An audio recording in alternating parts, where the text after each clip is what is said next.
be teaching you how to cut a straight piece of timber. First of all, you need a straight edge to go off. You can't assume that the end of a piece of timber is going to be straight, so grab yourself a square and check both ways just to make sure it is. Okay. Happy with that side. This other side, however, has an imperfection on the back corner, so I'm not going to use that corner there. Now, you need to grab yourself a ruler. Make sure that the ruler's flush with the edge of the timber, and make a little dash against the measurement that you need. In this time I'm using 100 mils. Grab yourself a square, squeeze your square onto your timber. Okay, you have to make sure that you are squeezing this square. Okay, I've seen lots of students use it like this. You must make sure this handle through here is squeezed firmly against the timber, and you have at least one finger pushing down on the top of the square.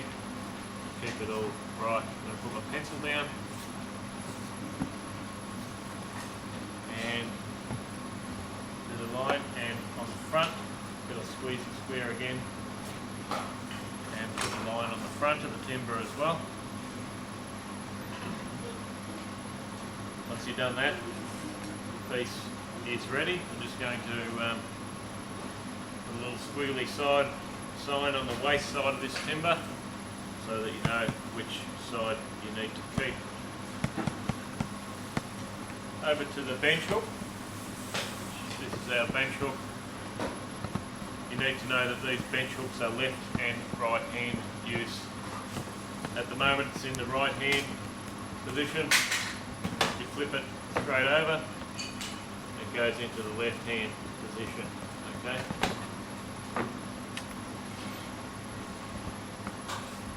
Alright. Before we start cutting, we make sure we've got safety glasses on. Step one of cutting a nice straight line is to ensure that the line that you intend to cut is nice and close to the edge. Step two is to bring your saw on the waist side of the line, which in my case is this large side here, on the waist side of the line all the way up to the line, so it just touches the line. Okay, this piece here is the piece I'm going to keep, therefore the saw doesn't touch the line on that side. My head has to come over on the part that I want to keep, so I can see that line clearly because we're cutting on the opposite side. And I'm going to slowly use the knuckle of my thumb to guide my saw and slowly drag it without putting any weight on it until I get a little chunk out of the back corner. Right? We shouldn't need to cut ourselves because we're only just gently dragging the saw without putting too much effort into it. So you can see a little bit out of the back corner of that timber. Now that you've got that, that will hold our saw blade in place. We can do step two. We can take our thumb away from that timber, put the saw back in the slot and gently lower the back of that saw, keeping the saw in line. I can blow this dust because I've got glasses on, but careful where you blow it. Someone might be sitting next to you and we don't want them to cop some sawdust in the eye. Okay?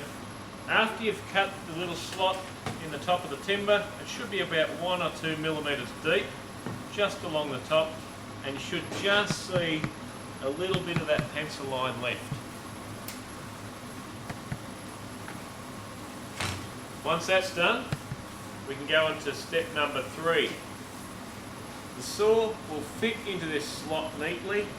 I can then look at the front of this timber. You see the line I've marked at the front, and I'm making sure that the saw follows that line all the way down through that piece of timber.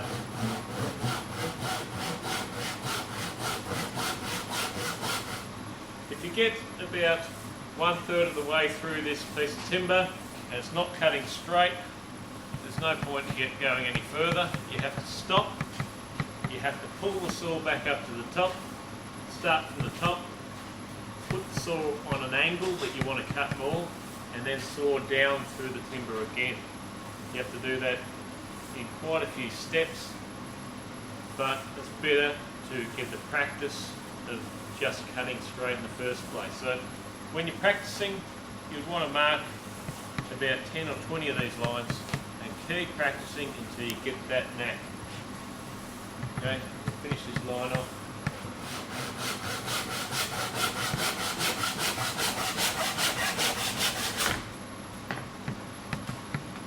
Okay. Once we've made a cut, we want to test how good it is, because we can't cut straight every time. We need to keep practicing, and to tell if we can cut straight, we need to know by testing it. First test is to brush any loose pieces of timber left here off, and to place it on the side of the piece you cut it from. You should then be able to flip it, and either way there shouldn't be any gaps. Okay. Test number 2 is to grab your square on the inside, hold it against our timber, and there shouldn't be any gaps between the square. Pretty happy with that cut there. If we can learn the skill of cutting straight, it will help you a great deal in this area. Thank you.